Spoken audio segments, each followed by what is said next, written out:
Hello and welcome to 5 Year Club video number 185. Tonight, kind of ran out of time today, so I thought I'd do something a little different. I answer some questions on Quora sometimes, and so I just decided I'll pick a Quora question off the stack. Why not? These questions aren't necessarily financial. It's kind of whatever Quora's algorithm decides to give me. And a lot of the questions are not all that high quality either. But I enjoyed this one because it a little bit abstract, a little bit unspecified, but also there's some meat in it in I think the answer that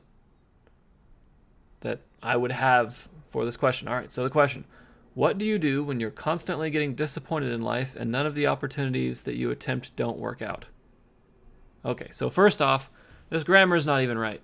This should probably say none of the opportunities that you attempt work out, right? Otherwise, it doesn't make sense. When you say don't, none don't, what? Anyway. So constantly getting disappointed in life, right? And none of the opportunities that you attempt work out. Well, I think the answer to the first part of the question, for me anyway, is if you're constantly getting disappointed in your life, I think you have to ask, what were your expectations and why? I have very conservative expectations often about outcomes, about what will happen. And the upside of that is that it's harder to be disappointed when you accept up front in a lot of situations that things could not, they might not go your way. That doesn't mean they definitely will go against you. But when you enter into something, you have to enter into it with the hope that things will go well, but an acceptance that they may not go well, and that's still going to be okay. And so I think if you find yourself constantly getting disappointed, well, you don't have control over life, but you do have control over your attitude towards it. And so if I found myself being constantly disappointed, I think I would try to reframe what my expectations were about life so that stopped happening. Because I don't think that it's valuable, whatever your expectations are, if you find them constantly being disappointed, I don't think that they're valuable because you're kind of setting yourself up to just feel crappy all the time. And that's not going to work.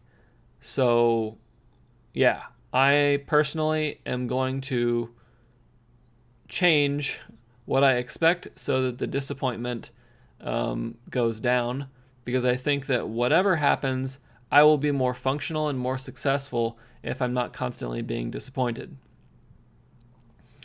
And on the second part, none of the opportunities that you attempt work out. I think that people can have big goals and small goals, right? So if somebody says none, whenever you see people using extreme words like none or all, right? That either all guys are like this, or all girls are like this, or there's nobody who blah, blah, blah, blah, blah. Then what you're saying is probably not true, because there are very few things in life where all or none really applies. That's just something melodramatic that we say when we're feeling emotional. So if none of the opportunities that you attempt work out, I think I would ask, how are you dividing up your opportunities? And the other thing is, how are you phrasing your work? So for example, do you have big goals? Do you have small goals, right? Like for me, a lot of times a small goal during a day will be making a delicious cup of coffee. And if I can make a delicious cup of coffee, that's like a little thing that day that I can put a checkbox next to, and I can say, yeah, I did it. That was an opportunity to make coffee, and I totally crushed it, and this coffee is delicious, right? And obviously, there are going to be medium things that you try to do, hard things you try to do, and not all of them are going to work out. But you want to keep a variety of things happening because your successes really do fuel your self-esteem and your ability to keep working and trying hard. And so, yeah, you want to keep a variety of things. And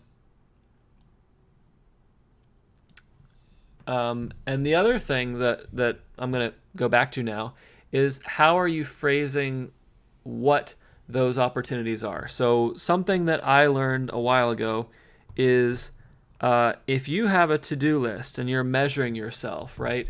You never want to say something on your to-do list like, I need to get a job, right?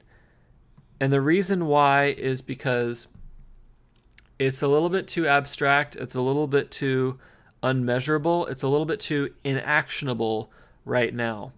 Instead, what you want to do is you want to phrase your opportunities as practical next steps that would be logical things to do if you wanted to accomplish that opportunity. So in the case of the job, I might phrase my next task is as contact 5 people who could help me understand more about the job, or contact 5 people who might be able to give me an introduction into a company, or study XYZ type of problems that I might be asked in an interview. Because all of those are things that I can completely control. I can control whether I do those things. I can control whether I look up the people, send the email, attempt the problem, write the resume, whatever it is. I can definitely do that if I decide to spend my time on it.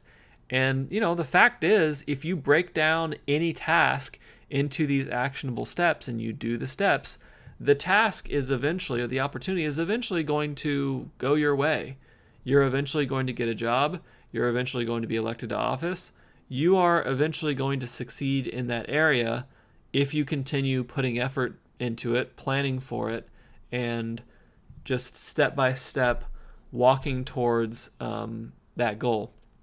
And so, yeah, that's it. So, I guess summarizing what I said here, if I'm constantly getting disappointed, I'm going to change my expectations.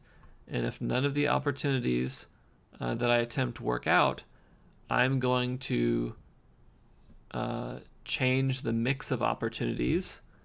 And I'm also going to make sure that none of the opportunities that I'm listing out are opportunities that I can't control or I can't take action on.